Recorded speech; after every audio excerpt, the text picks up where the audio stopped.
Hi family, how are you today? It is a glorious, wonderful Thursday, and I just wanted to stop by and say, hey.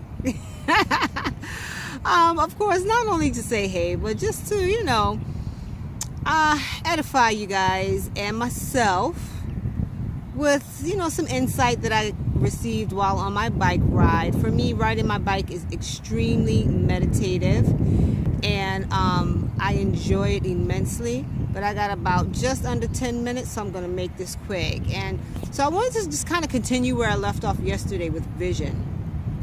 And, I was saying how it'd be really good if we could maintain, broaden our perspective and have a clear vision for ourselves so that we can obtain the goals and be the men and women that we desire. Whether it be for weight loss, whether it be for your career, whether it be for your relationships, whether it be for whatever the purpose.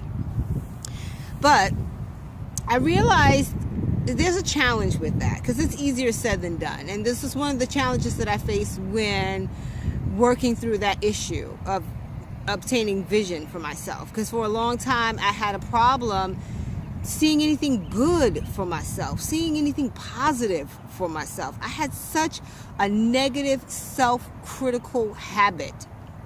And there are a lot of us that deal with that. I know I'm not the only one that have a self-critic.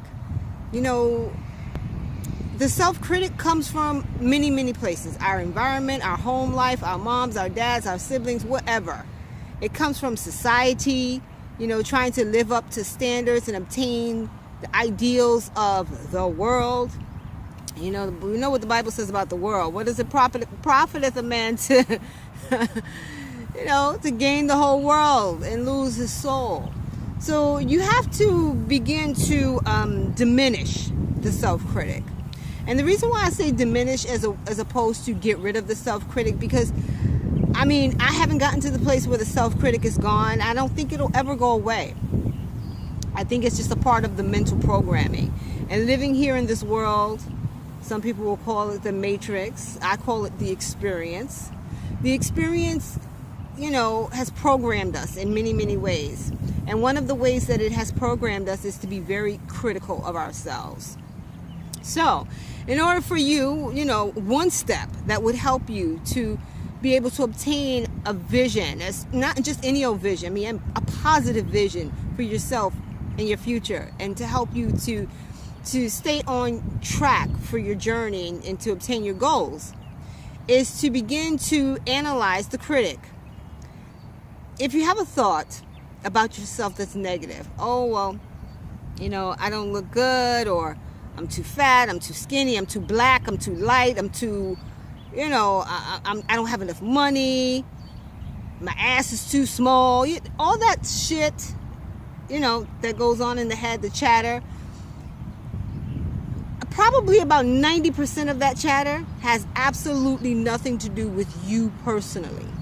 It's stuff that's been programmed into your psyche, into your mind. It's a part of the program. So you got to start to, first of all, look at it, realize it's not all you, and it's not all your fault. Listen to the voice and see what's really coming from you and what's coming from the programming. Stuff that you may have heard your mother say. I have a lot of programmed mental chatter in my head that I know came from my mother. Stuff that you may have heard people in your family say, people in your environment, your friends that you grew up around, belief systems. Really quickly, when I was a kid, back in the 80s, I was growing up.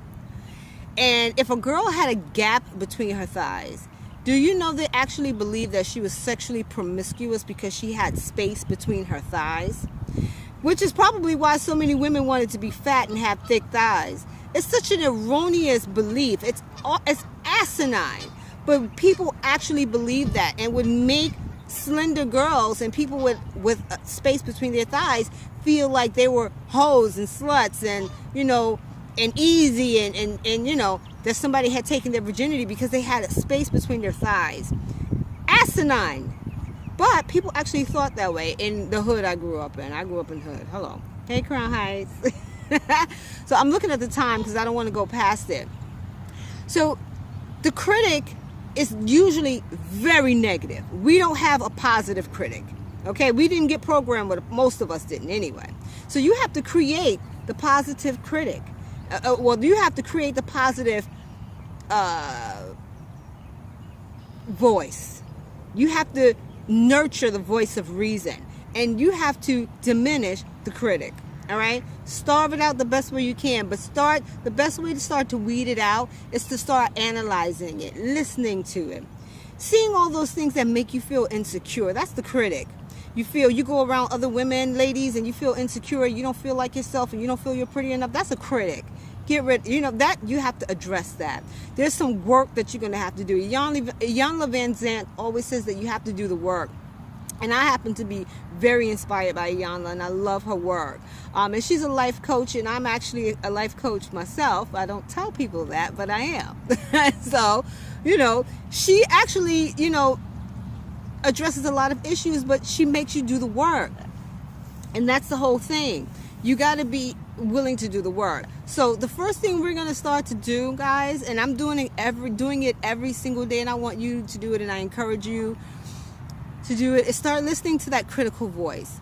Determine first, where did it come from? Is it mom's voice? Is it dad's voice? Is it, family? Is it my peers, people that I grew up around? Was just a societal voice?